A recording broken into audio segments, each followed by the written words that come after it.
welcome everyone to the MMOs.com podcast. Episode 190 here, 2 weeks late, perhaps a unprecedented hiatus, but we are back. We're back. Better than ever. Altay here, joined by Primo.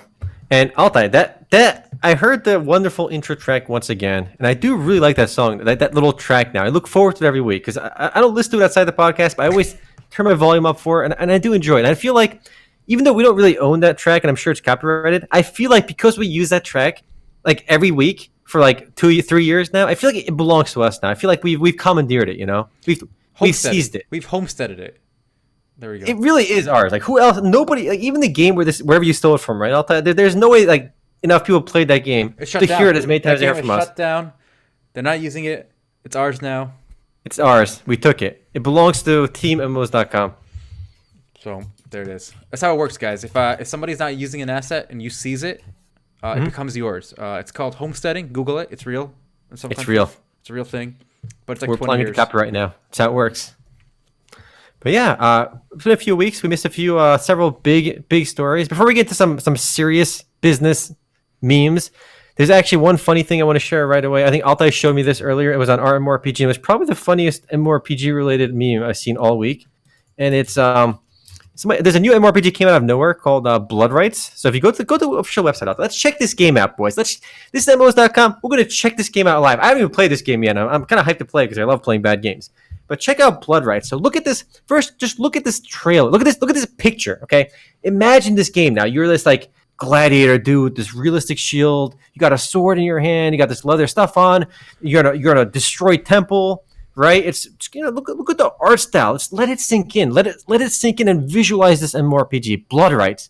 And now I'll go back to the Reddit thread and show off what the actual in-game looks like. So right, see if it matches your memory. All right, so this is it. Here we go. Ready? This is a in-game screenshot compared to the atmosphere that was being built with the art.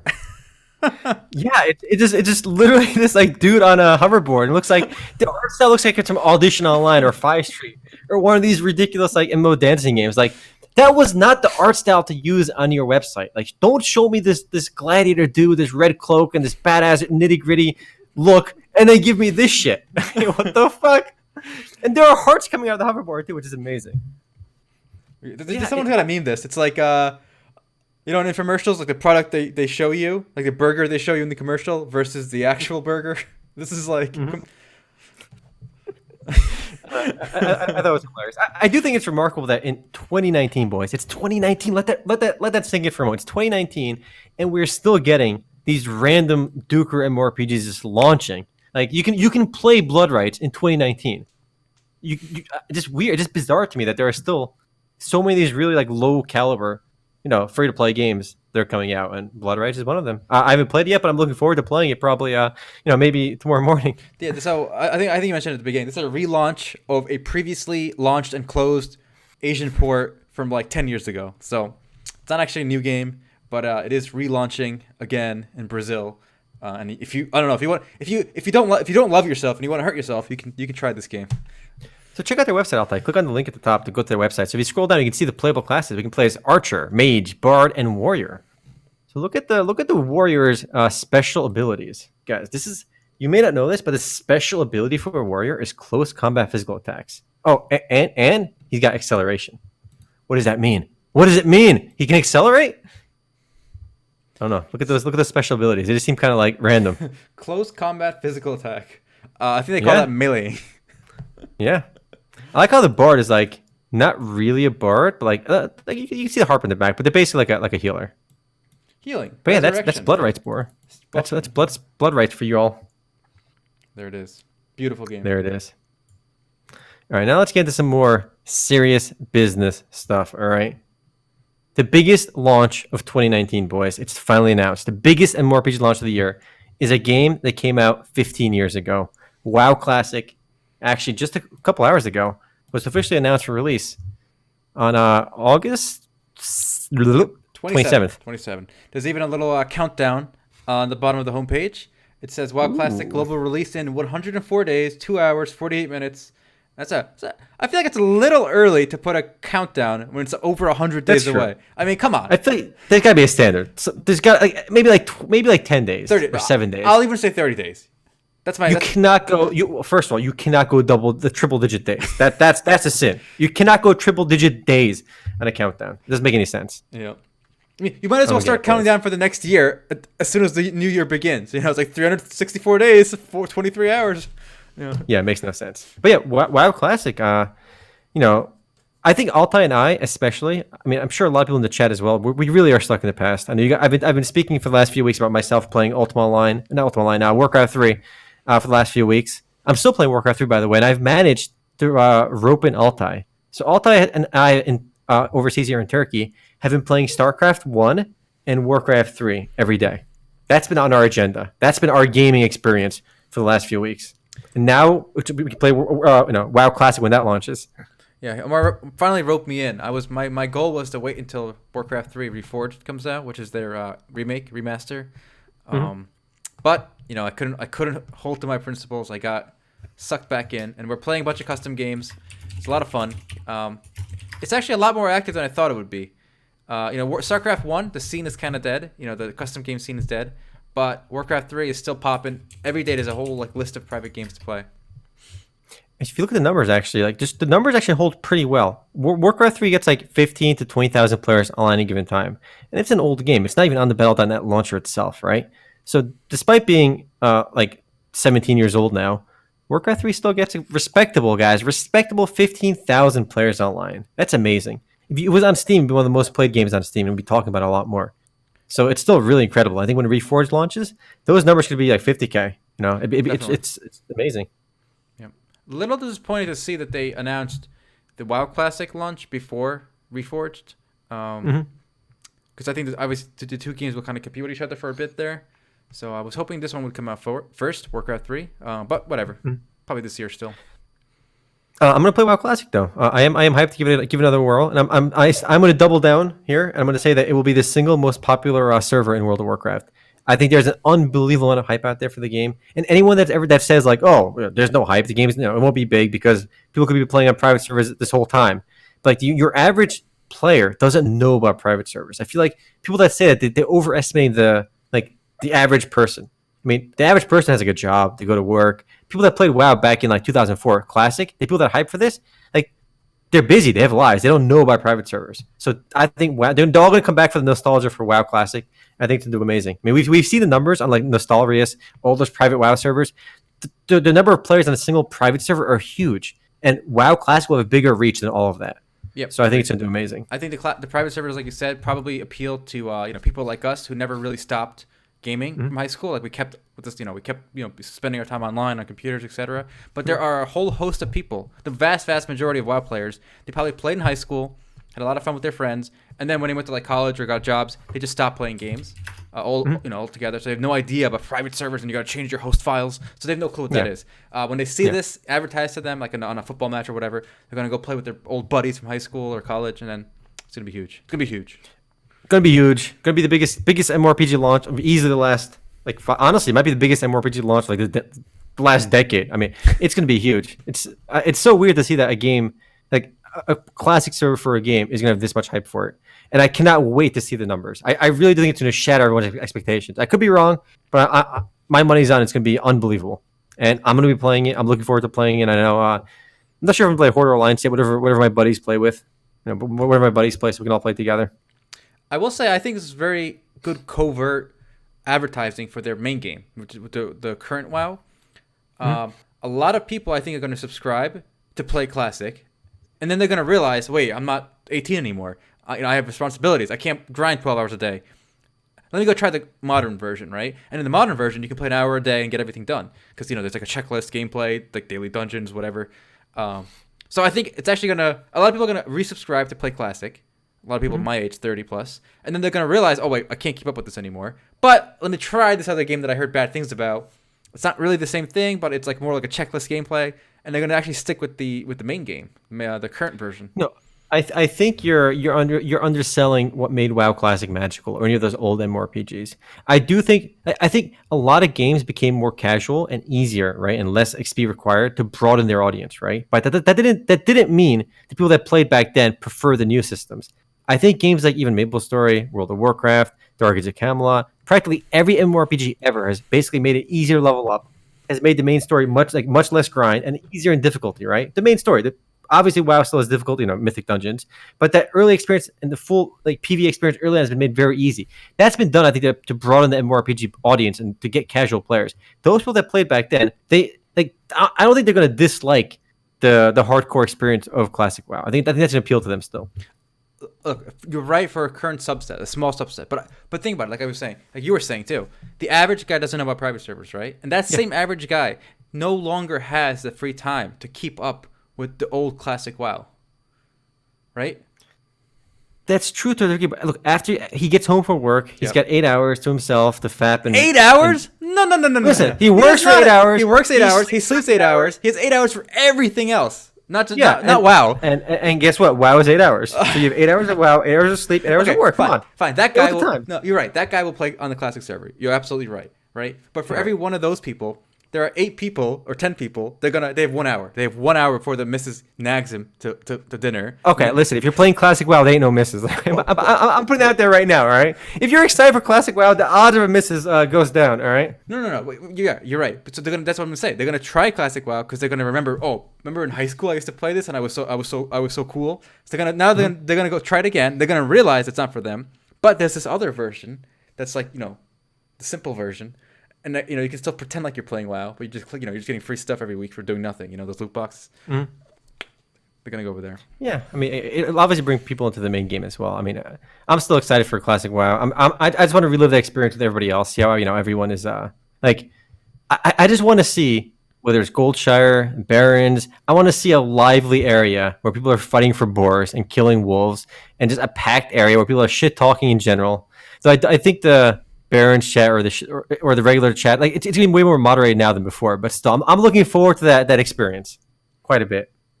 I am curious to see what the live server will feel like in the modern zeitgeist, like you said, with the text, with the chat being filtered much more rigorously.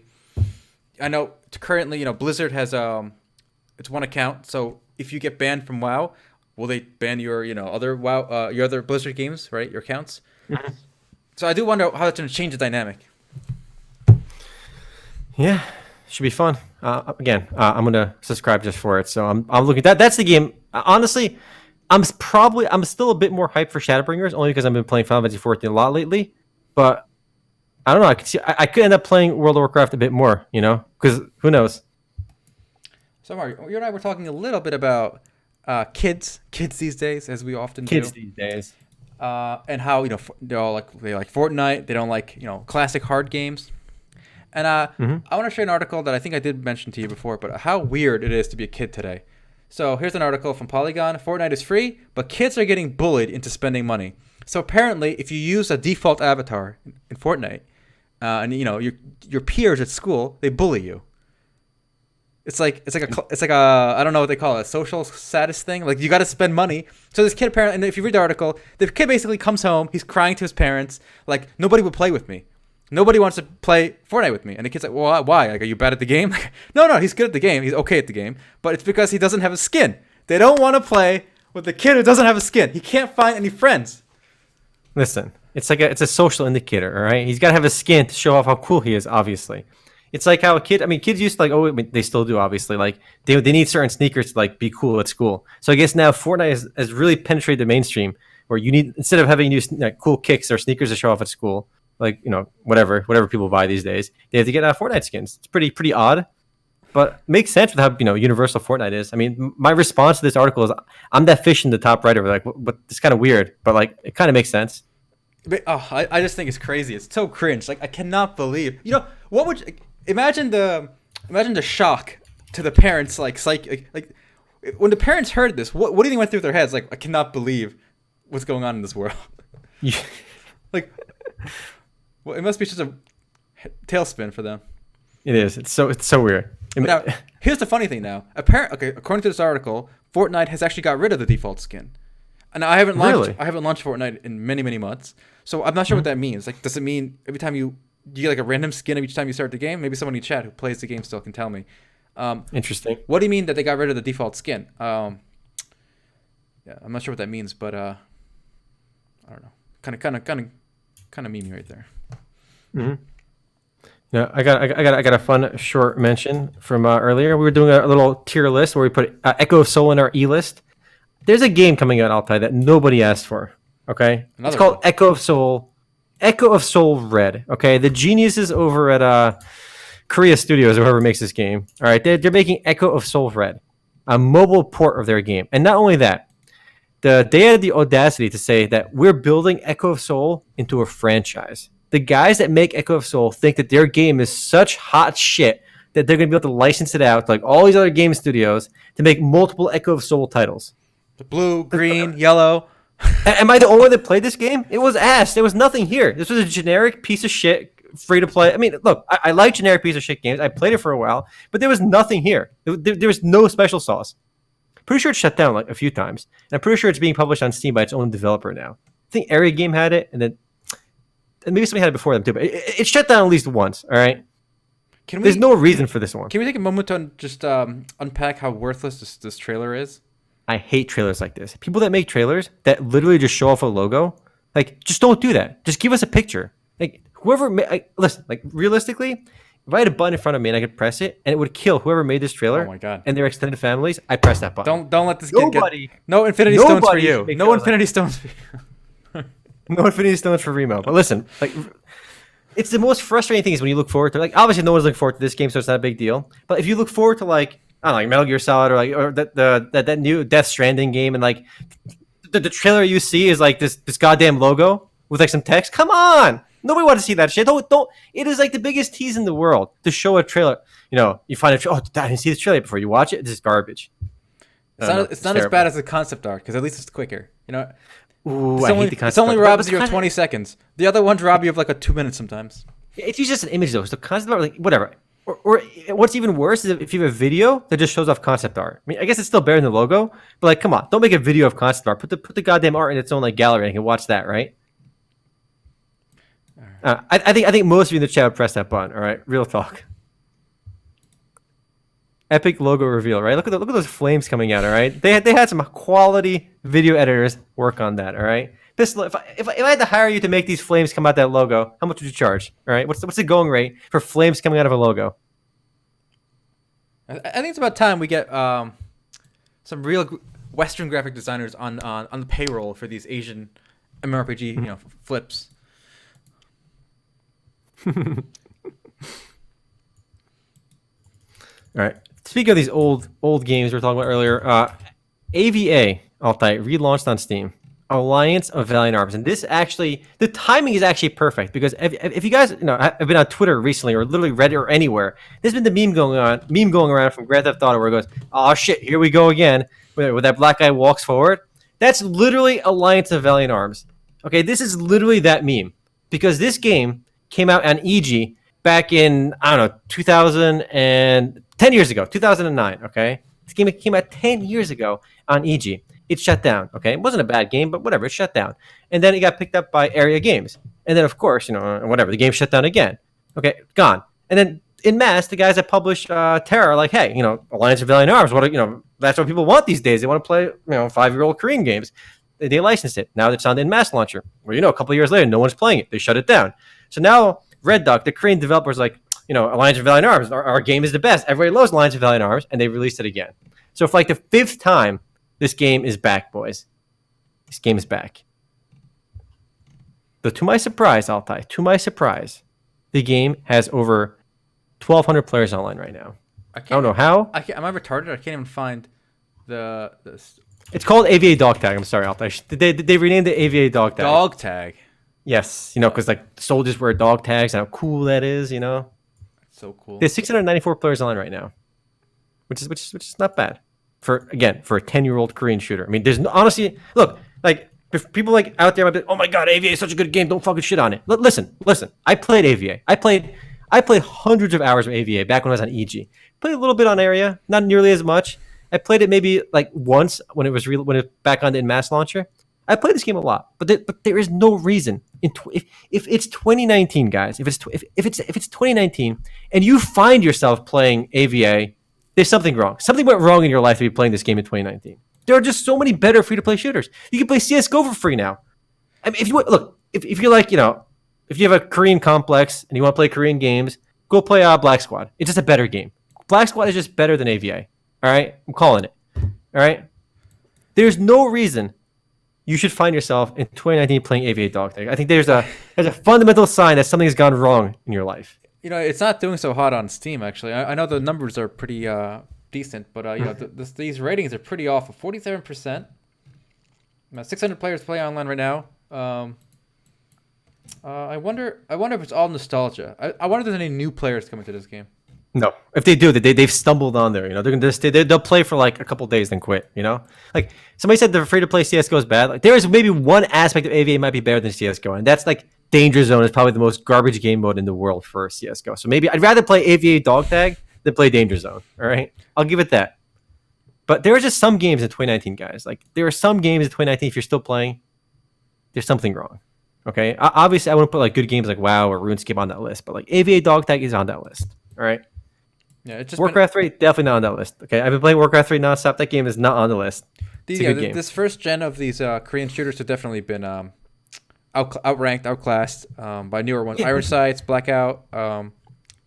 Black Squad is a quality. It's actually a good game. Like Black Squad is actually a fun free to play Korean shooter. Like also like Combat Arms as well. Like that. Like there's no reason to play that in 2019. It wasn't like I played a lot of that too back on Nexon. Like a shit ton of it. It was a good game for like 2000 and 2010. It was a good game for then. It's just not a good game anymore. Okay, there's no reason to play Combat Arms in 2019. There's none. Did Iron Sights ever make it to Steam? I know it's on Aria.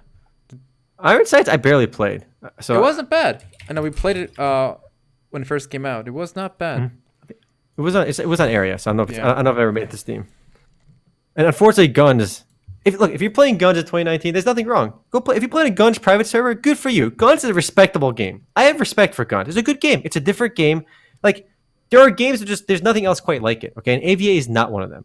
Guns is a beautiful thing. It's a game there's nothing quite like Guns the Duel. Okay, it's a unique title that you really can't get the experience anywhere else. So good, go play Guns. Nothing wrong with that. But AvA, there are literally just newer versions of AvA, Korean lobby shooters with the same tactical look, with the same weapons, with the same gameplay. They're just better.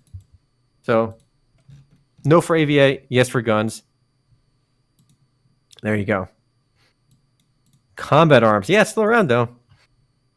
It just won't die. Yeah, it just really won't. It's just really weird to see these games that don't die. Like, it shut down like 4 times already. There's no way it's gonna make it the 5th time. I mean, now that it's published by its developer, they can afford to keep it going forever because there's no cost to them to keep it running, unless the studio itself goes bankrupt, right? There's no like extra cost, no licensing cost to keep it running. But yeah, there's AvA Dog Tag, boys. If you're looking forward to playing it, go play on that cold case map again. For the millionth time on that tiny ass map with the freezers and the ice. You played AvA, you know what I'm talking about. Well, there is a game that did die in China this week. PUBG. This is the biggest, most ridiculous story. But yeah, go ahead, Altay. So, after trying since the launch of PUBG to get the game approved in China, this is how China is like the what do you call it here? The cliche of like the bureaucratic nonsense state, right? So you have this game PUBG. It's the biggest. The game is so big in China, right? Almost all the players are in China, but it's actually never been approved in China. It's technically not even released in China. It's been in beta. It was, and in their beta period, they weren't allowed to monetize. So it's been out in beta in China as a non-monetized beta. Yep, so anyway, finally, Tencent gave up. They said, the government will not allow us to actually release this game, even though it's played by millions of people in China. Instead, they released a new game called Game for Peace. And I gotta think they're kind of trolling the government here, Tencent. So PUBG did not get approved because it's too violent. You're killing people on this island with it's very realistic, real guns. So they couldn't get PUBG approved. So instead, they made a new game and they called it Game for Peace. And it's basically PUBG. You're seeing a video right now. It's basically PUBG. You just, you drop on these. If someone showed me this video, I would think they're playing PUBG, but no, they're not. They're playing. It's literally PUBG. They just changed the name. It's the most absurd story because how this flies in China is beyond me. They did they couldn't get approvals, right? So PUBG could not get the approvals from the Chinese government to release because it was considered too violent. And Tencent just took the game down, changed the name to Game for Peace, just to like make it seem less violent, right? Game for Peace. That game can't be violent. It's called Game for Peace. Peaceful game. And then they resubmitted for approval. And I guess they bribed the right guys, and now the game is approved. So what's This is the difference? most insane thing ever. The only difference Nothing. is there's no blood, and no, there's a difference. When you kill somebody, they wave to you and disappear. No. Yeah, you didn't know that? Yeah, that's a meme. So That's when hilarious. When you kill someone, yeah, they just go and disappear. So there's no death. No one's dying. You're just teleporting them. Your bullets are like magic. If they hit you, you get teleported away. You don't die. That's the weirdest thing. I feel like we really do take for granted here in the West just how like the fact that our games aren't censored. It's such a bizarre thing. Like it's so weird that you just wave and disappear. Death isn't real in China, right? You don't die in China. Yeah, Mao, all those 30 million people that starved to death? No. They just they're in a celestial heaven, all right? They're in a celestial palace on the moon, okay, with the moon goddess. Makes no sense. This is literally just a reskin version of PUBG, and because it's PUBG, the game is really popular in China. It's like I think it's the biggest game in China right now because it just launched and they're monetizing it now for like the first time. So it's making crazy money. I think it made like $14 million in its first like 72 hours from a Sensor Tower report I read. So the game is doing well. It's just literally PUBG though. I just love the name. Here's a video of the death scene. So watch this video, guys. They wave at you and disappear. that's the only difference. It's so weird. Isn't that just really bizarre? There's no blood. Oh my god, this is so weird. Yeah, and this is a mobile game, guys. It's insane. What a world we live in, boys. What a world. Peace Elite. Do you have the same art as PUBG? Like the same logo. Good for them. Good for them. Well, things aren't quite so bad here in the West, but we do have a regulatory article here too. You want to nail this one before we can do it in one? Yeah, it's a fun one. There was a U.S. senator wanted to actually introduce a bill. He does introduce a bill to basically regulate and ban loot boxes and pay-to-win microtransactions from basically any game open to minors, which is kind of like a broad term because minors can be anyone less than 18. So basically every game. Now, clearly this senator, I think he's from Missouri, he's clearly a gamer to even like be in touch with this kind of stuff, or he knows somebody that is. But unfortunately, he's coming. His heart is from the right place, but I don't think he's going to be able to get this through Congress because the lobbyist, the industry group is just going to nail him on this. I mean, I think the UK government, the Canadian government, Australian government, and German government all came out and said that loot boxes aren't gambling already. So there's already a lot of precedent to keep loot boxes in games. I like the name. I like the name though. It's protecting children from abusive games. Yeah, and I think he's smart. So you, like Omar said, a few people, politicians in other countries have tried to regulate this stuff on the grounds of gambling, and they've largely failed. I think Belgium still has some kind of restrictions in place, but it hasn't really gone too far beyond that. But I think it's smart to take this kid angle. So now you're not saying it's gambling. You're not going to regulate it as gambling. You're going to say it's abusive towards children because children don't know what they're doing. Beep, boop, boop. They click on the... It's for the kids, guys. It's for the kids. How could you vote against the Protecting Children from Abusive Games Act? Do you like abusing kids? If you vote against this, you enjoy abusing kids. I hate the names of all these laws. They always do this. Like both on both sides of the aisle, Republicans and Democrats, they always name their bills like very innocuous and very nice sounding. If you vote against it, you must be like a terrible person. Well, hey, why not? Why wouldn't you take that angle if it works? And there is some merit. There is some merit to it. Why is it that if I give a kid, and I love this. I know what you're gonna say, but let's go through it anyway. So okay, you give the kid's playing on the game. He hits like a roadblock, and he clicks the buttons and he spends your money. Why should the game be tailored around that? Like why should why should that be a thing that can happen in these games with today's technology with the facial scans and such? This should not be possible. The kid is not buying it. The parent is buying it. The kid's buying it because he has the phone. Hold on. So the kid goes to the parent and say, "Mommy, I want to buy this new skin in Fortnite or whatever game, whatever he's playing mobile, Chinese steal your money game. It's all saved. No, yeah, it's saved to the parent. Their facial recognition and their fingerprint, not the kids. There's some 12-year-old kid who's playing some mobile game and he wants to spend money in it, right? He can't. He's gonna go to his mom and be like, "Hey, mom, I want to spend money." If he's playing, the mom's like, the mom's like, "Did you do your homework?" "Yeah, I did my homework." "Okay, here you go." And she scans her fingerprint or scans her face, whatever, and she buys. That's what happens. The kid's not buying anything. I think unless the kid chops off the mom's finger and uses that. The kid could have his own phone or their own device, where it's saved. And I think In it's what new. world is going to have their mom's credit card number saved on a 12-year-old kid's device? I think a lot of people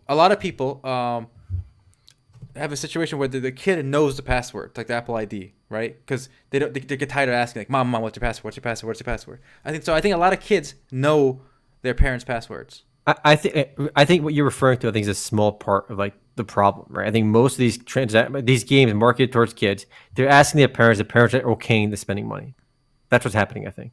I don't think they're kind of stumbling their way into spending their parents' money without them knowing. I think the Apple Store and Google Play, they have a process for, if their kid spends money without the parent knowing, there's a process to get a refund there. That's like already an avenue. This happens a lot in America already. So people there's a way to get a refund for that already, where it's unauthorized use, and the kid's account will be banned for it too, but you'll get the refund. So there's a process for that. What you're talking about already. So I don't know if that's where the actual problem is. I think the actual problem could be that these are addictive and they are gambling. I think the case we made that loot boxes are gambling. When it comes to, I think, when it comes to the way loot boxes were in CS:GO and Dota 2, where you could literally bet them like on the CS:GO gambling websites, that was just gambling. Because at that point, you were just literally buying chips, which were the loot boxes and the keys, and opening them and literally betting them on roulette or blackjack. You could play blackjack with CS:GO skins years ago. That was gambling, like, without a doubt. But no, that's not necessarily the same thing. But I do like the angle here, though, still, because again, I don't think he's trying to stop gambling, even in games. If adults want to do that, I think they specifically want to make it so if the kid's playing on a game, they shouldn't have these addictive casino-like features. So how do you? Well, imagine this now. Imagine there's a time gate when you're playing Candy Crush, okay, and you're a kid, you're 18, under 18. The option to buy stuff will not appear for you, right? But if you're over 18, it'll be the game like it currently is. Why? The kid can ask a parent for it then. No, the parent can be like, no. No. The kid won't have. So imagine I get a phone. Why not give them the option? Why not give the kid the option? To what? To buy crap in the game? Yeah, well, to ask a parent to buy it. Yeah. No. The kid version will just not have a cash app. Well, because the law says so in the future, hopefully. So, because you don't want to get kids, hooked. It's like, would you give kids cocaine in their cereal? Once upon a time in America, you probably that was allowed, but you don't want to get kids hooked early. Well, they do want to get the kids hooked early. That's the nature of like video games. Like I don't understand why again you're targeting these mobile games, but like there are ads for video games on TV. Like they're watching the Saturday morning cartoons, and there's an ad for the newest like Mario game. Because like, that's literally the same one-time purchase. That's why it's on a habit forming.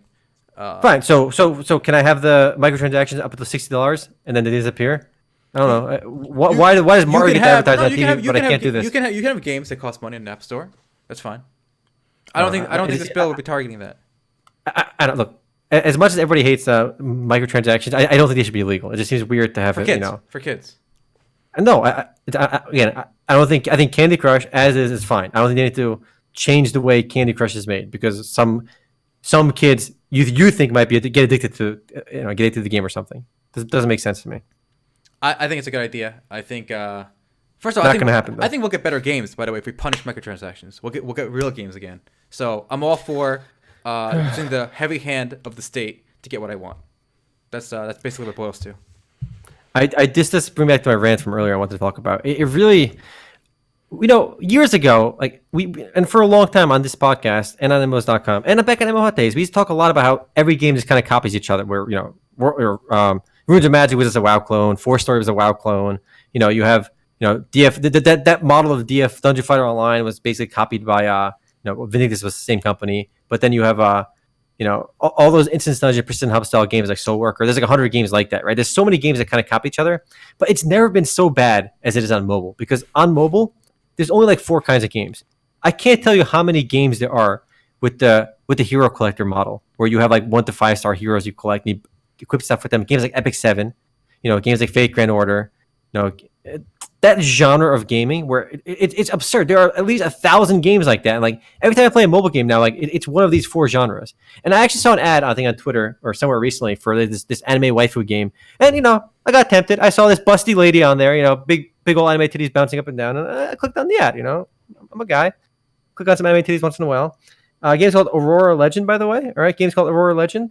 I downloaded it. I played it for about 10 minutes. And it's the same fucking game as like 100 other games. It's the same exact game as AFK Arena, same game as Idle Heroes, And like this genre, it's insane. It's the same. It's a reskin version of Idle Heroes. It's the same exact Chinese nonsense auto playing game. I don't get it. It's just a reskin version. There's nothing different. At least if you looked at like at least 4-Story and WoW and 4-Story and Runes of Magic were still somewhat different games. It's the same art style, but that's where kind of it stopped. The same art style and some of the basic MMORPG elements. This is the same exact game, reskin, identical. Well, I mean, this is okay. I'm gonna pose a scenario for you guys. Okay, so I think we've all played those Clash of Clans or Game of War style strategy games, right? Yes. And he said that's one of the 4 subgenres of mobile games. Yes. Now, imagine for a minute if microtransactions were banned. Okay, government comes down, bans it. Instead, those strategy games, here's how they would work. You buy in once a ticket, like $5, $10, whatever, and there's a season, like a 6 months, 1 year, whatever it is.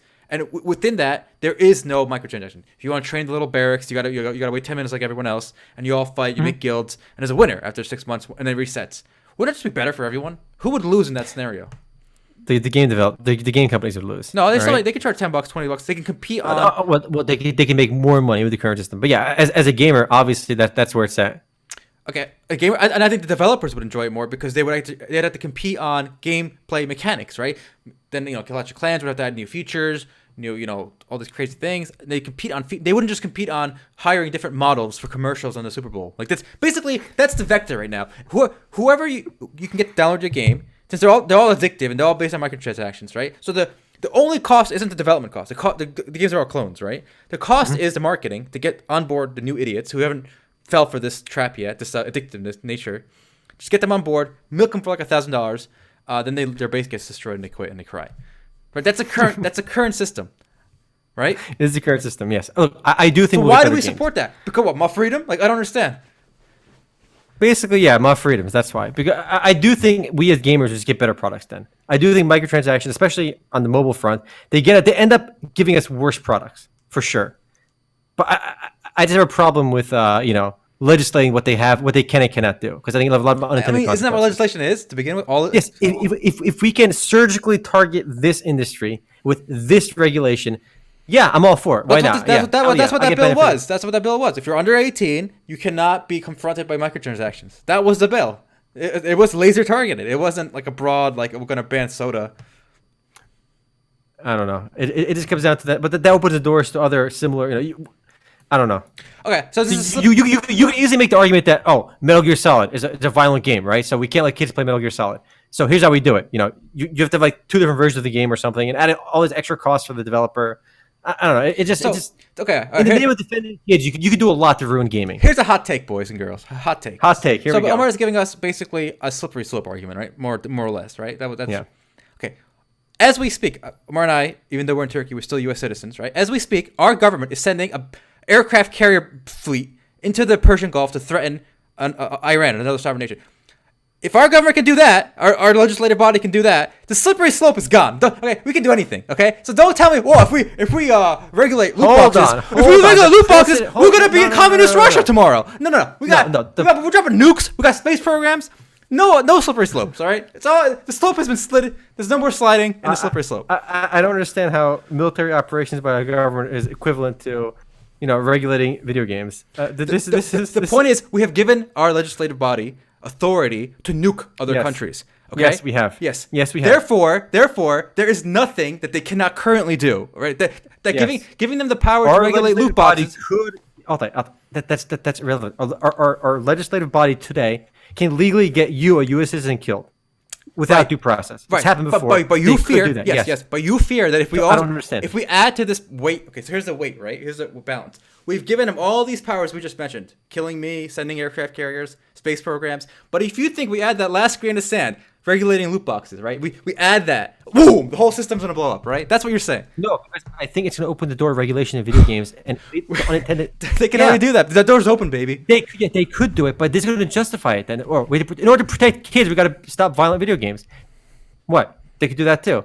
They can make all games with any level of violence adult only, which would cripple the industry. Nothing is stopping them from doing that, and except for the fact they don't want to. There's no door. The door's open. This is the door. The door's already open. This is what. If you want to protect children from microtransactions, this is the door to regulating video games in other ways as well. That door is open, wide open. There's nothing stopping them. I'm closing the door, boys. Door's closed. Rainbow has closed the door. All right. Oof, I got a little animated there. I don't know why. You got a red pill over there, Altay. Giving the red pill out to everyone. It just amazes me that this is where, like, everyone has their, obviously, different pet project. Like, for some people, it's healthcare. Like, if we give people healthcare, it's going to, like, destroy America. But we've already given them so much power everywhere else. Like, there is no single, like, I don't know.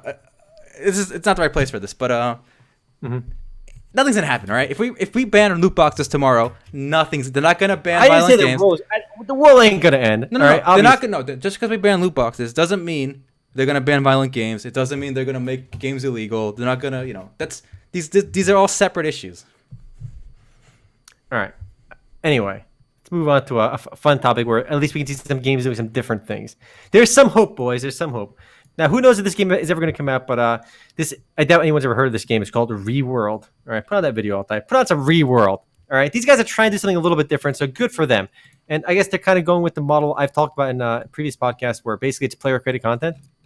So if you look at their flowchart, boys. Look at that triangular flowchart. All right, wow. Triangle. A player, all right, content creator, and ReWorld dev. I like that.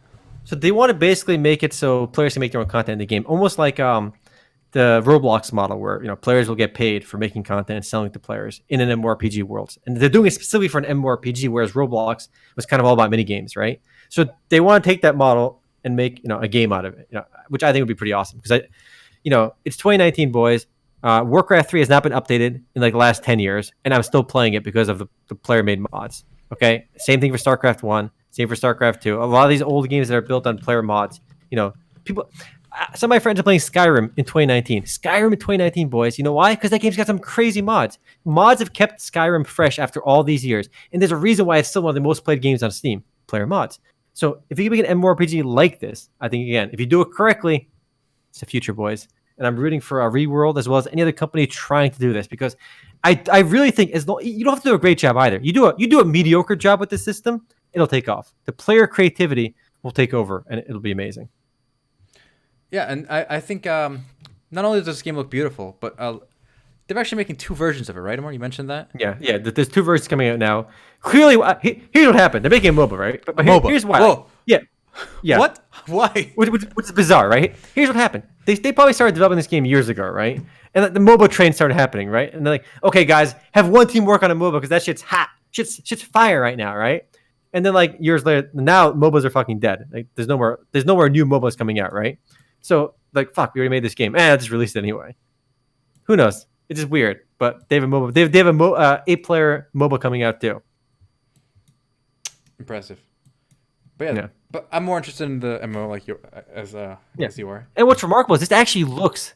If you look at the art style, like it's pretty obvious to me. I mean, visually it's more cartoony. It's got these bright colors, but it looks a lot like I don't know why I'm having some like early stage Alzheimer's right now. But what's the Ultima Online free to play? The Ultima Online game. What's it called? Not Albion. Legends of Aria. Legends of Aria, yes. Okay, it looks like Legends of Aria with the top-down camera, right? And the way that mine shaft looked in the house. I'm getting some Legends of Aria vibes from this video.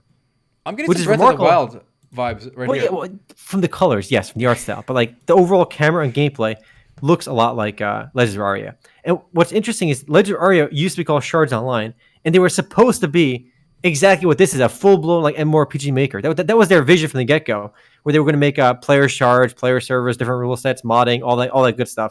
But they became Legends of Aria, and they kind of stopped doing all that modding stuff. So hopefully, this model I think is going to work. And I don't think you have to do a great job. If you do a mediocre job, it'll be enough. I think it'll work. It's a Canadian studio. Wow. Yeah, they're based in Canada, and they're. I don't know if they're real. I don't know what their funding is like because I really haven't heard about them until recently. But I like that PowerPoint slide over there with that triangle. I trust them. So this game's gonna happen. Here's how boys. you can tell they got the brain trust, the creative team over there. So their name is QWERTY Studio, but it's STUD.io for studio. Okay, if they have a .io domain, they've already won my trust, right? Studio. Dude, those IO games are amazing. You played the Scriblio, the Pictionary game. There's Survivio, the Battle Royale game. What's the worm one called? The worm. Agar.io, where you eat the blobs. All these IO games are amazing, boys. Well, I don't know if Oh, I don't know. What Obviously, they're not related. Obviously, I know they're not related. But if you have .io in your domain, I have never been let down by a .io domain in my life. Okay, have you ever been to a bad .io website? No, you haven't. Okay, I'm trying to find out if it actually is their. No, well, it's definitely not going to be them. But I'm just saying, I've studio. never been to a bad .io website. All right, That's the wrong one. it's a nice looking website though. It is. Oh, by the way, I want to correct one thing you said earlier. You said Warcraft 3 has not been updated in a long time, right? Yeah. That is incorrect. In fact, there was a major patch that came out in December of 2018. Ooh. So they are still patching the game more. And you would think it's a small thing, right? They fixed a few issues with the borderless full screen, etc. Yeah, that's stuff. But that is not it. They actually made extensive balance changes. Balance changes. Arc Wow. yeah. That's pretty cool. Look, Brilliance Aura changed. Different items have different stats. Build time reduced from 75. So they are. Look at this. This is long patches they got here. Okay. I'm curious what the patch history is going to be looking like. Because when you log into Battle.net on Warcraft 3, it says like the last update's in 2014 from there. So I guess, they didn't update that with this new one. But I cannot imagine they patch this game regularly. I don't know about regularly, There's but no I think there are. You'd be surprised how often they patch it. Maybe. I think, maybe. Who knows? It's pretty remarkable if they do. But again, they just makes it, I imagine most of those patches are just to make it important. Run on modern PCs and stuff. They've also made it no. I stand corrected. April 25th, 2019. Okay? All right, let's see. Let's go through these patches here. Blade Master, Windwalk change, Critical Strike change, Dark Ranger, Life Drain, Tauron. Wow. Orb of Fire. Now it does 5 damage instead of 10, plus 10 damage. Look at this. Look at it. Impressive. I'm still scrolling, Okay. baby. I did not know they still updated Warcraft 3. They still keep it updated. None of that shit matters. I'm playing custom maps, all right? I'm not playing that default RTS mode, all right? I ain't playing that, so it's all good. So I'm rooting for this MMORPG. They got Remo's rooting going for them. Not sure what it's worth, but they got it, all right? Parrot Chronicles was supposed to be the same thing, but I know they've basically restarted development of that game, I think, at least once before. So who knows what it's going to be. There was a closed beta earlier. I didn't play into it, so curious what it looks like today, but we'll find out eventually when it comes out. I think it's old news now, but I don't know if we actually streamed since we heard of it. But Rocket League got bought out by Epic. Mm-hmm. And then besides that, in the 2 weeks we've been gone, a few other big games got announced that they were Epic Games exclusives. So the internet's still whining about that. How do you feel? I'm still okay with it, to be honest. I don't really care. I don't know. I don't really care either. Yeah, I mean, I don't know. I don't see the problem. Besides that, Dauntless is coming out officially, like official release, even though it's been free for like 2 years now. It's coming to Epic Store. Yeah, I don't know. Epic, I think good for them. We need some competition, shake things up, make some news, make some waves. Mm-hmm. Nothing wrong with that. At the end of the day, I think Steam's going to match the Epic Games developer, split rate, and it's all going to be a win-win then for everyone. Everyone should go back to Steam now that the rates are lower on there. I mean, all the developers rather, and it's going to be no problem. I mean, honestly, if I had to launch Epic Games, it's not a deal breaker. I mean, this whole like exclusivity, it's not the same thing with like when something's exclusive back in the day for like PlayStation. Like you had to have a PlayStation to get it, but if you had to download a different launcher, they're all free. Who gives a shit? From the consumer perspective, it really doesn't matter. At least that's the way I feel. I think if you're overseas and like I know Epic doesn't have regional pricing yet. Yeah, then it matters obviously for you. But anyone living in the US, just opening another launcher is not that big of a deal. Maybe they don't have user reviews, but like I don't know, it's not that big of a deal anyway. Well, here's a hot take. If Fortnite keeps making so much money, I predict Epic is gonna buy Valve, and then it'll just be one. It'll just be the Epic Steam store. Gabe ain't selling. If Gabe had any interest in selling, I think Microsoft or somebody else would have bought them, or Amazon would have bought them already. Both Amazon and Microsoft are in the Seattle area, right? So, I think Valve has been a acquisition target for a long time, and Gabe is a majority owner. So, I just don't think he's interested in selling, unless maybe now he's so stressed out with the competition from Epic Games. Maybe then, who knows? Well, I mean, nothing lasts forever. Maybe he wants to move on. Maybe he gets offered a price he can't refuse. Who knows? I don't know. Gabe without Valve, who knows? It'll be end of an era. Well, a big Valve announcement this past 3 weeks. I say Half-Life 3? No, not Half-Life 3. We got a Valve is releasing their own headset, VR headset. Nothing's gonna come of this, boys. Valve, nothing's gonna come of this. VR is cool and all. We're not ready. Valve doesn't have the resources to like pour billions into this. Facebook has, Facebook is like a $400 billion company, and VR is still nothing for them. So I don't know. They're putting a lot of eggs in this basket. I mean, I hope it works out for them, but I'm not optimistic on it.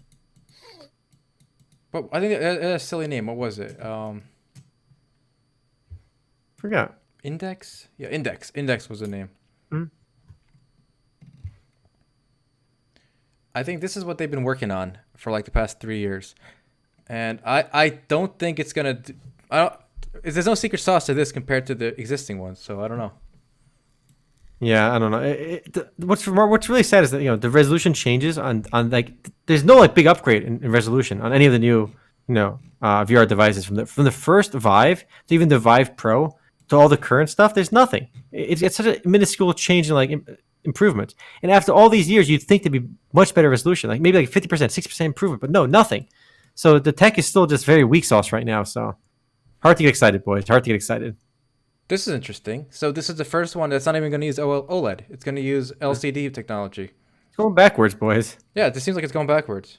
Yep. Huh. I don't know. It's hard to get excited for VR. At least like in the next 10 years. And maybe like 20, 30 years, it'd be really cool. But who knows? By then I might be dead. You never know. Yeah, and plus they all gotta be wireless too. That's 100%. But it just the pixelation is too high on the current. They have to be at least double the resolution to be really good. It's just too pixelated right now. It's at least double, and we're nowhere near that. It could be a Vive reskin. I don't know. False Messiah. Pretty sure. I mean, Vive is still their own thing, so I don't know. You know what baffles me? That HTC is not bankrupt yet. Like, when was the last time you guys saw an HTC product? Like, I remember like 8 years ago they had smartphones, and I actually saw some people with HTC smartphones. But for the life of me, for the last 4 years, I have not seen one HTC phone in the wild. So I don't know how this company is even like still afloat. I don't know. I don't know what they have right now, but I do know they sold their phone business to Google for like billions of dollars, and they have a lot of cash, so they can afford to keep doing whatever the hell they're doing for many, many more years. Astigmatism. That sounds painful. I don't know. Bad. It's like, oh, I got an astigmatism. I can't move. It just sounds like you're getting paralyzed. Like it sounds like a wizard casted like a lightning bolt on you, and you got stigmatism.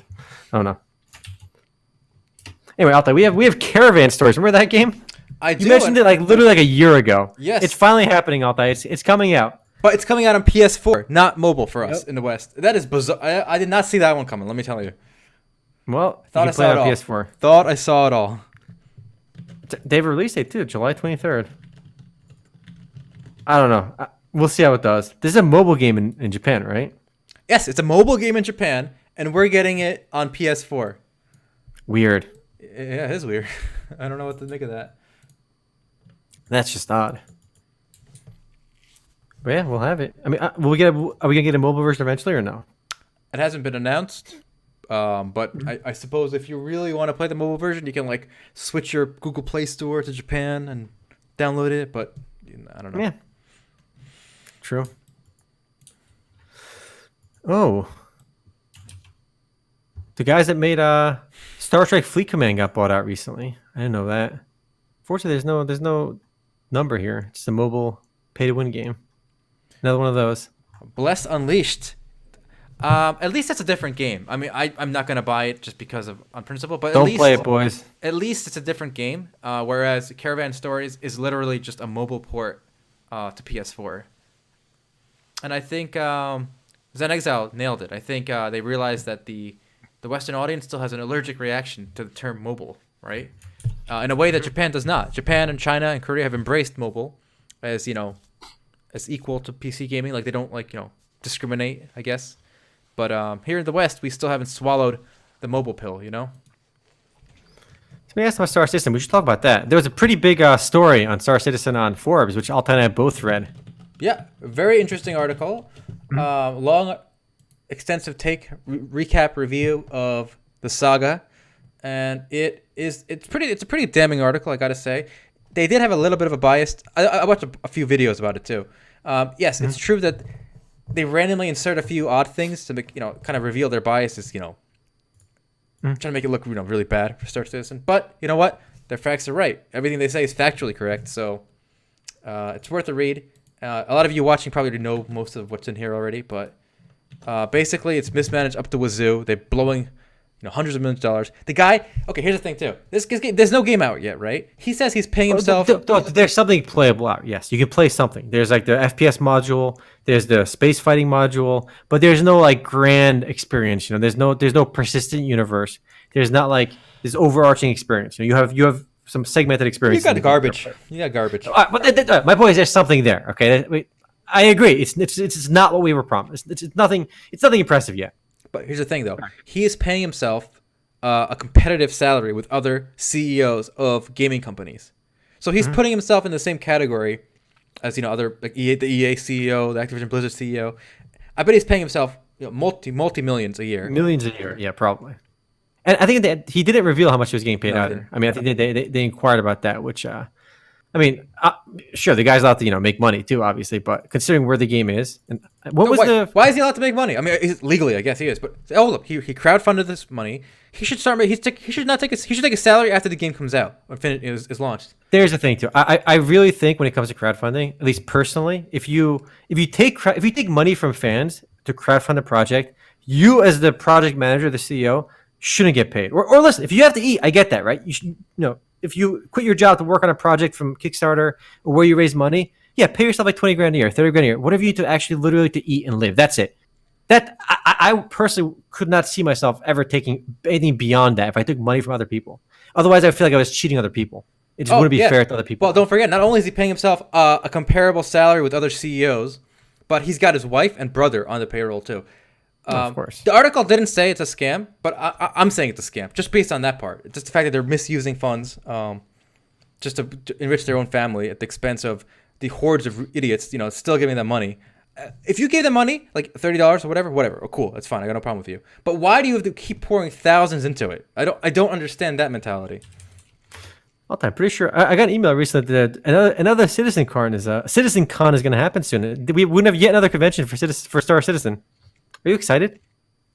You know what's funny? I bet there are people who met during the first CitizenCon and got married, right? And now are currently raising kids together, right? And those kids will grow up to be, sentient, I guess, before the game comes out. And then sentient. I don't know what the term is. I don't know. I was gonna say self-aware, but then that's even worse. And then the kid is gonna ask the parents, "So, mom and dad, how'd you meet?" And they're gonna be like, look at each other. Well, we met at CitizenCon. What's that? Oh, it's this convention for this game. Oh, what game? Citizen. Oh, can I play it? Oh, it's not out yet. What? But you met and I was conceived, during this convention.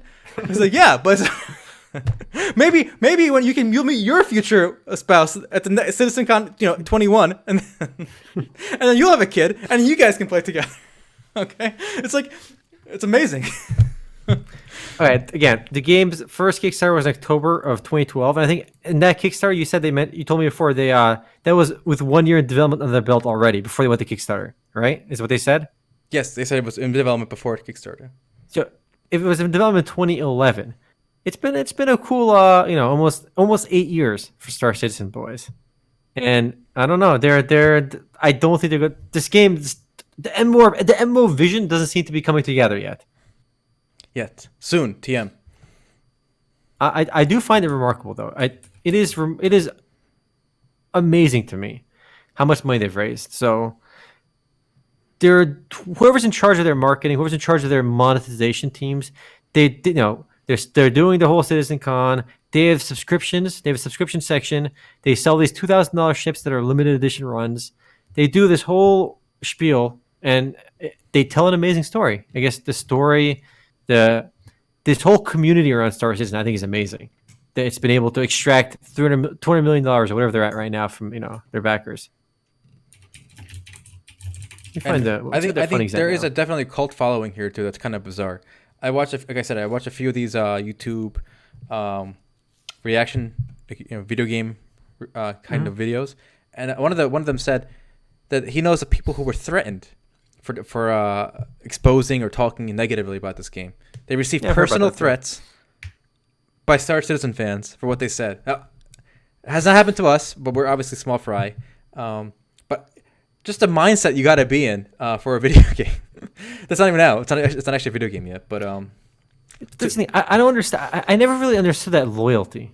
Like if somebody tells me, "Yo, Final Fantasy 14 sucks, dick," whatever, dude. That's good. I don't know. I don't understand like this level of loyalty. I can defend certain parts of the game, but I would never like even think about like threatening you.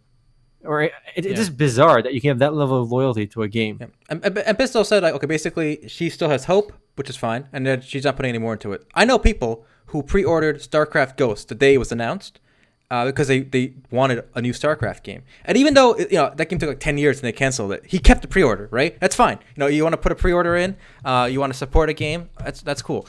Yeah, that's fine. When they keep coming back for more and more, and you're putting in thousands and thousands and thousands, I mean, there's got to be a point where the government's got to come down with some regulation, if you ask me. But don't worry, you might disagree with that. Listen, where this became a scam in my eyes, where it kind of jumped the shark, where at that point there was no redeeming, was when they had that ultimate bundle. I think it was like a $20,000 bundle, right? They were selling a ship bundle for $20,000, right? But you would only see that bundle after you've already spent $10,000. It was not presented to anyone else. So you had to have already been a $10,000 whale, and only then will you pitch this amazing new deal that they launched just for that week. It just, the amount of time that's going into like figuring out the best way to milk players is remarkable. Like that's where their best people are. The best people at Star Citizen are the people that are the monetization team. They got the A team on monetization, all right?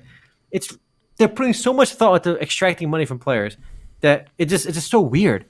It's just so bizarre for a game that's not launched yet either, for a crowdfunded game. That's when it was like the point of no return. That they're designing these systems for hardcore whales that just aren't available to anyone else. You can't, until you're an elite level $10,000 spender, you can't see the $20,000 bundle. That's just weird. Well, there's tiers here, okay? You got to keep up.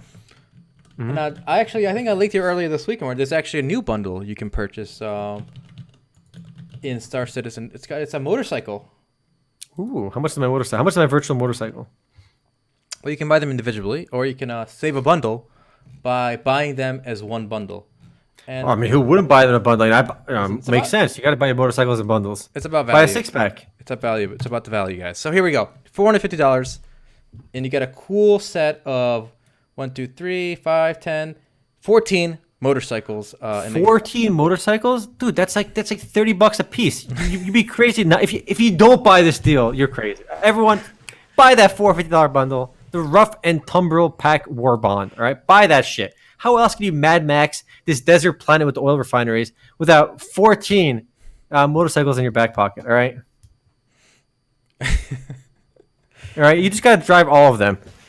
It's just, I don't know. It's still also weird that like they keep having these new pledges with new items to buy, and I don't know. It's quite a spectacle now too. At least look, if you're a Star Citizen believer too, you have a whole like they have like 6 different TV series on their YouTube channel where they like the Bug Killer, the Bug Squash, where like their developer talks about bugs in the game. They got a series where they talk about this design stuff. They have around the verse. They kind of recap what happened that week. They have like 5 different like weekly shows on their YouTube channel.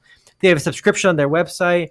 There's this whole community of like people that consume Star Citizen content. It's really weird. It's like this is like the compound is like the where the culture, like the OSHA compound, and with that wild country, like the people that are inside the Star Citizen like complex. It's weird. You know what's weird? I got a hot take for Star Citizen. So if any developers, if Chris Roberts, or I think that's his name, right? He's watching. Yeah. Okay, The Office, the TV show, The Office. It's like based on in a paper. It's a paper company, but but the actual business of the company is like a secondary thing, right? It's about the interaction with the employees. So that's this. Yeah. Star Citizen should make an internal reality TV show about life as a game developer, and they could literally just film. Because they'd actually make at this point like the game's never coming out, so it's open ended, just like Dunder Mifflin. The finances of what's actually happening is kind of like a background flavor.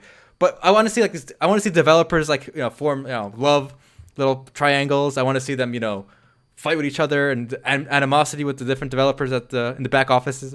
I think there's so much to work with too. Yeah, because like we can get 7 seasons. We can get 7 seasons out of this. Even like the interaction between like some of the like. The weirdest thing to me, I just don't get it. Maybe I'm old, I don't know. But there are people on the Star Citizen forums like forming like literal guilds in the game. There's like there are people in their signatures on the forums like, oh, the Federation 15th Alliance rank Admiral or Commodore. Like people have like these guilds on the forums already. They're already LARPing. They're already role playing. You know, they're already pretending like they're space captains already. Like, the game isn't even out yet, and posting on forums. It's weird. I don't know. It is amazing, and a lot of games do get that. Like, but the funny thing here, obviously, is how long they've been having to wait and role play. I bet guilds have formed and disbanded like multiple times. You know, people have like quit their guilds, join new guilds, all this stuff. Not only that, I bet you we've had whole guild dramas, like guilds coming together and falling apart due to internal drama on the forums. Like that has happened. The whole cycles of organizations have come and gone in the forums before the game actually even launched. Definitely.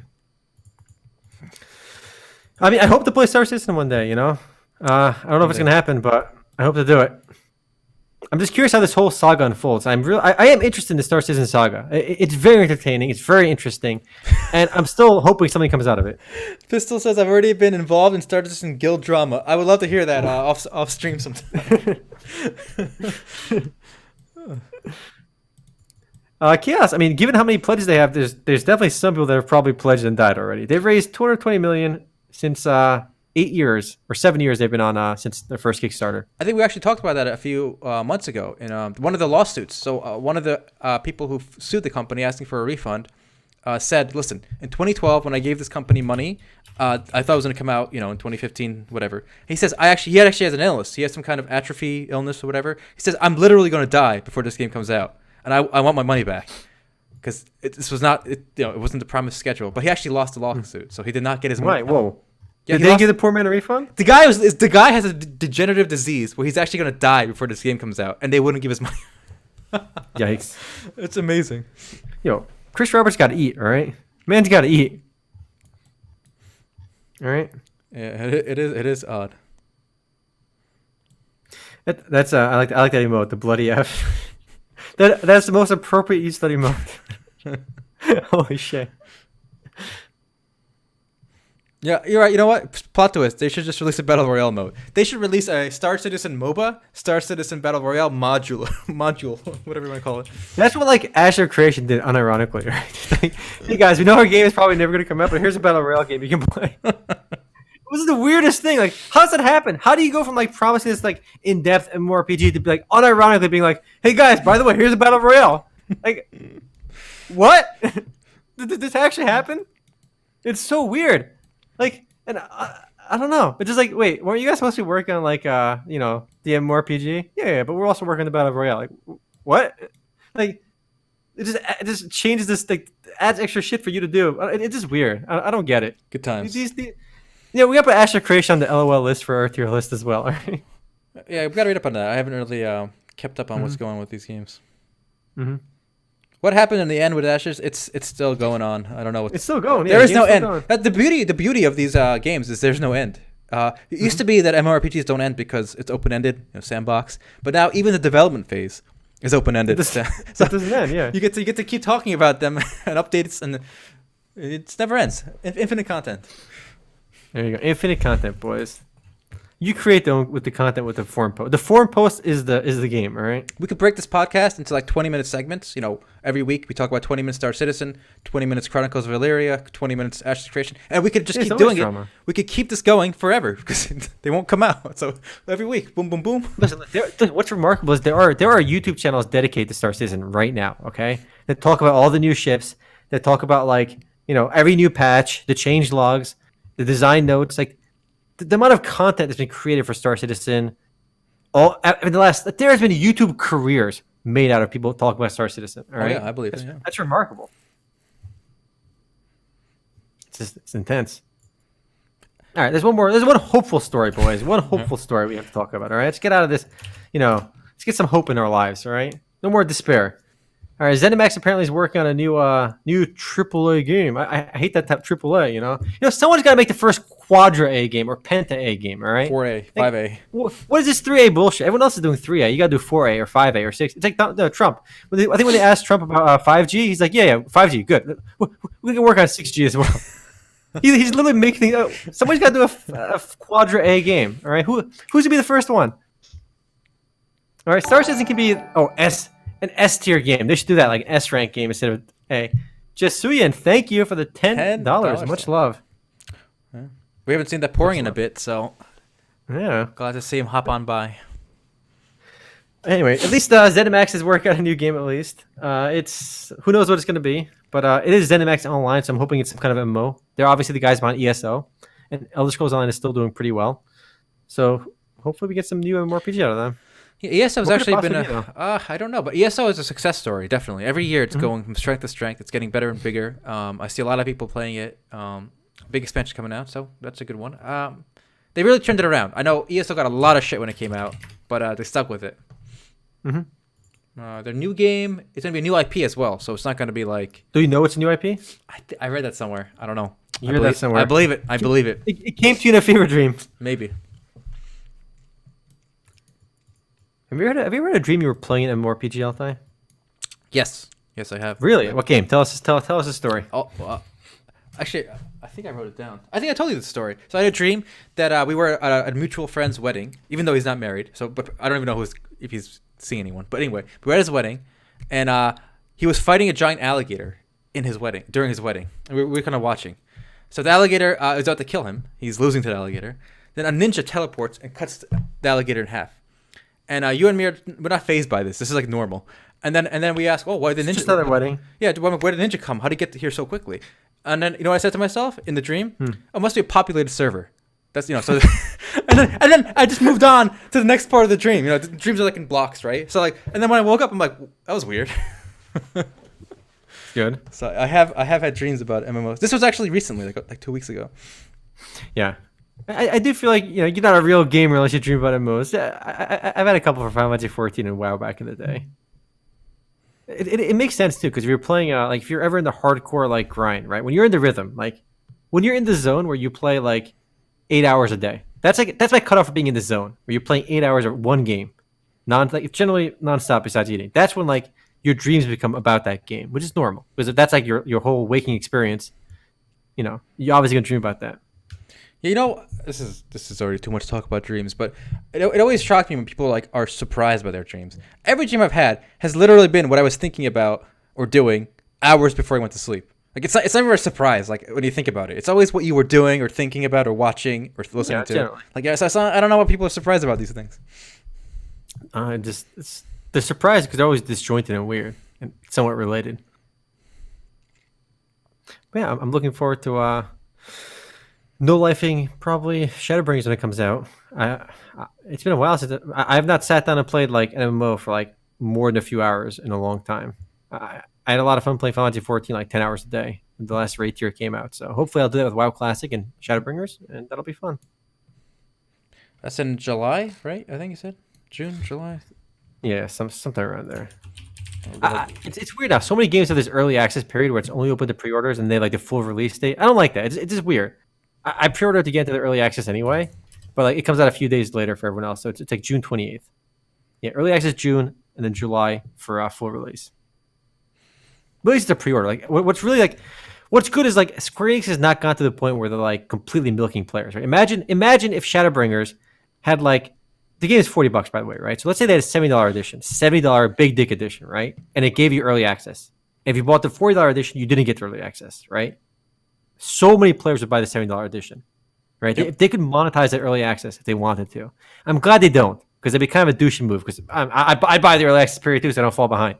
But a lot of games do that. A lot of free-to-play games do that when they come on Steam with the early access, and that's totally douchey, I think. But I'm glad that WoW and Final Fantasy 14 and like some of the big games still don't like stoop to that level. There ought to be a law. All right, I got another fun story for you, Omar. All right. I'm not sure if you heard of this one actually, but hopefully not, so we can talk about it.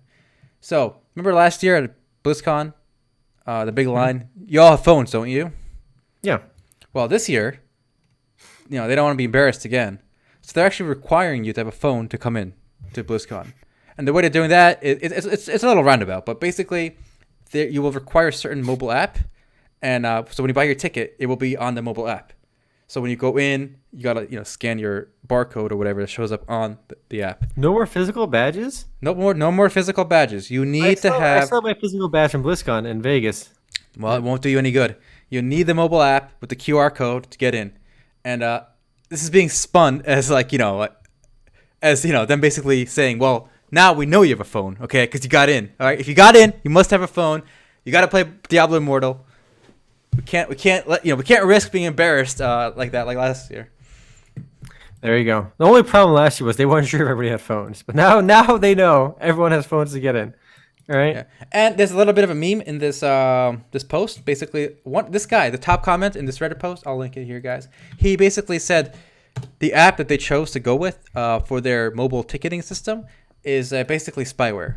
Yikes. It requests like full access to all your phones, features like the GPS, Bluetooth, network, history, all this, contacts. And what it does is while you're in the venue, right, it actually tracks which booths you visit, how long you stay at each one, so they can scoop all this data and use it in the future to mold their different booths and venues and operations. So it's a huge data vacuum on your device there. Yikes. Here's my Here's your hot take. Here's my time to be a little offensive, perhaps. Always got to slice some time for Altay to be offensive. This is only a problem if you have a piece of shit Android phone, okay? Because Apple, people meme about Apple, right? But I don't have a MacBook or anything. I think on as far as desktops go, Windows is fine. It's probably superior. But as far as smartphones go, you gotta have an iPhone, boys and girls. If you care about security at all, you gotta have the iPhone in 2019. This might change in the future, but for today, if you don't have an iPhone, you cannot talk about security or safety, privacy. Okay, or you just don't. What you're saying is the Android users, they're asking for it. They're letting it happen. Android users are asking for it. Yes, they're asking for it. If you're okay with it, if you the say way they set themselves up, they're asking for it. And I would love to hear a counter argument to this, Pistol or others. Everything I've read a lot about this. The security features in iPhones are just far superior. They don't allow these apps to get out. Even the same app on an iPhone and Android, the Android version will leech a lot more because the OS is allowing it to leech a lot more. So this is much more strict than what access they give it. Yes, yeah, exactly. There's a lot more restrictions in place by default on iPhones. And for the record, Altay, you're speaking specifically on the security front, right? You're not talking about features. I'm talking about security, not Pistol. I'm not talking about the bloatware apps. I'm talking just stock Android. If you download this app, AXS mobile app, and I download it on my iPhone, and we both go to BlizzCon, right? Right. The AXS app will have all this information from you. It'll have your full network access, full Bluetooth devices. Modify system settings, prevent device from sleeping, but it won't do this stuff on my iPhone. It literally can't do that on your iPhone. Yes, the iPhone will not allow third-party apps to access these things. No matter what the app requests, it just says, sorry, not doing it. Mm-hmm. So that's Altay's only point. He's not trying to say the iPhone is just like superior in terms of like not having bloatware or features. On the security front, I do think it's pretty. I think if you compare stock to stock, I'm not saying I'm sure you could like have a custom firmware on your Android device where you super lock it down and it's super secure. But stock versus stock, I think the security experts generally agree, from my reading as well, that the iPhone is more secure. Not judging the quality of anything else, just in terms of security. Yep. And yes, there are ways to make Androids just as secure as an iPhone by default, right? So if you are a person willing to go through those steps, and for example, someone mentioned booting a different Android OS, like different ROMs. If you're willing to do all that, God bless.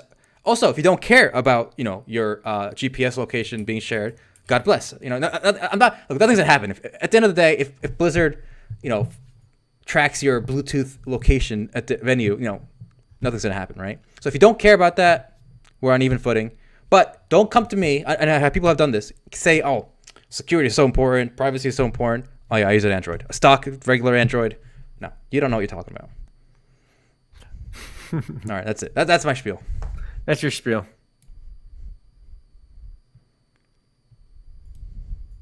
All right, boys, let's get to the post game. Let's finish up the tier list, all right? Okay, sounds good to me. All right, Thanks for watching YouTube. It'll be up on there shortly, too. Take care.